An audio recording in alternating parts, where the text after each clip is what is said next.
Poprosím ťa jednu facku, som nejaký zblený.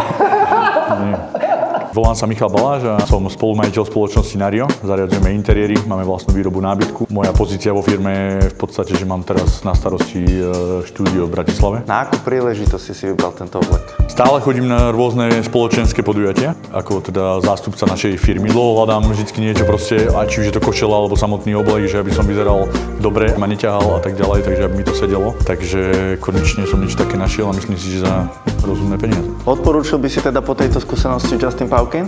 Určite áno, lebo za prvé prístup, za druhé to, že naozaj ťa nechajú odísť, až keď ti ten oblek naozaj sedí a cítiš sa v ňom dobre akokoľvek, takže aj s tým bruchom, ktorý mám, že mám pocit, že viete, čo robíte, že viete sa pozrieť na človeka, odhadnúť ho trochu a potom vlastne sme už dovyberali spolu veci a presne tie rady, že ako ti má vystupovať košela a tak ďalej a tie detaily proste robia celý dojem, že zrazu pozri sa na to.